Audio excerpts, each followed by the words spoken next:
내 생각을 읽는 컴퓨터, 상상이 현실이 되고 있습니다.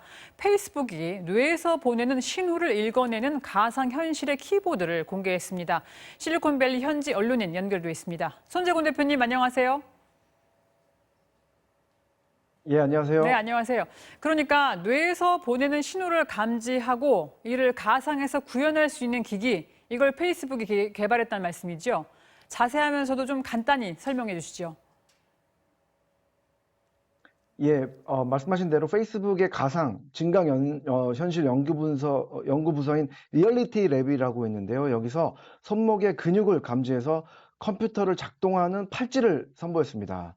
지금 PC에 글을 쓰려면 마우스로 또 스마트폰에서는 손가락으로 쓰지 않습니까? 가상 증강현실 기기에서는 손목을 움직여서 글자를 입력한다라는 아이디어입니다.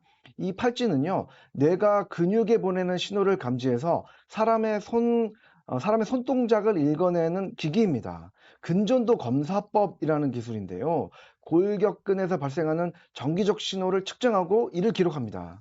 그래서 가상현실 속에서 물건을 잡거나 움직일 수가 있고요. 키보드가 없어도 손가락을 움직이는 것만으로도 글자를 입력할 수 있습니다.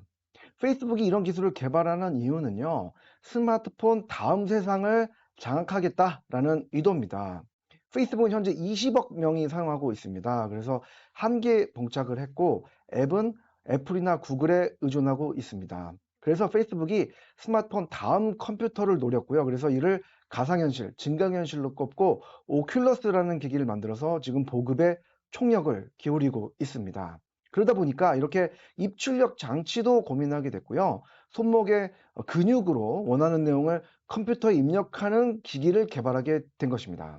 페이스북은 지금 AR 안경이라고 하는 증강현실 안경도 개발 중이고요. 올해 내놓겠다라고 이미 발표를 했는데요. 이런 것으로 보면은 앞으로 수년 내에 안경형 컴퓨터가 좀 현실화될 것으로 예상됩니다. 네, 어쩐지 영상만 보니까 영화 마이너리티 리포트에서 톰 크루즈가 최소한의 움직임으로 컴퓨터를 다루던 그 모습이 떠오릅니다. 자, 다음으로 이분 얘기 자주 전해드리는데 세계 최고의 부자이자 괴짜 최고 경영자지요. 관심이 우주까지 뻗어가는 분, 테슬라의 일론 머스크 소식이 또 화제가 되고 있던데 이번엔 어떤 뉴스인가요? 예, 일론 머스크 CEO는 21세기 미국을 대표하는 기업인 중 한 명이라고 해도 과언이 아닐 텐데요. 말씀해 주신 대로 테슬라뿐만 아니라 우주항공회사 스페이스 X도 운영하고 있습니다. 하지만 최근에 재밌는 일을 얘기를 했는데요. 테슬라 CEO라는 직함 옆에 테크노킹이라는 직함을 붙였습니다. 사장이나 회장 이런 게 아니라 테크노킹으로 불러달라는 것입니다. 상식을 깨는 행동인데요. 테슬라 CFO 직함도 코인마스터라고 올렸습니다. 마치 농담 같은데 농담이 아니라 공식적으로 넣어서 미 증권거래위원회 SEC에 신고까지 했습니다. 일론 머스크가 직함을 바꾼 이유를 뚜렷하게 설명을 하지는 않았습니다. 하지만 테슬라는요, 지금 전기차 제조회사라고 보기보다는 문화적인, 시대적인 의미를 지니고 있다라고 보시면 더 좋을 것 같습니다. 지난해 주가가 많이 올라간 것도 테슬라 실적보다는 이 회사의 상징성과 또 기대감 때문인데요. 그래서 비트코인을 회사 차원에서 매입하겠다라고도 했는데 리스크는 굉장히 높지만 시대를 앞서가는 행동을 하고 있는 것은 사실입니다. 하지만 주의할 게 있습니다. 뭐냐면은 테슬라 주가 같은 경우 특히 이제 지난해 급격히 오르다가 최근에 이제 많이 하락했고요. 지난주에는 5.6% 빠졌고 한 달 새는 16.83%나 내렸습니다. 일론 머스크 멋지긴 한데 일거수일투족 한마디 한마디가 주가에 영향을 미치고 있습니다. 한국에서는 이제 이렇게 특정 발언이나 특정 인물의 발언이나 소위 테마주라고 하죠. 또 유행에 기반한 투자를 하기 수도 있는데 이보다는 회사의 실적을 보고 투자하는 문화가 좀 정착됐으면 좋겠습니다. 네, 테크노킹 또 코인마스터 무슨 일을 하는 사람인지 딱 알 수 있을 그런 이름인 것 같습니다. 마지막으로 아마존이 원격 진료 서비스를 시작한다고 하죠.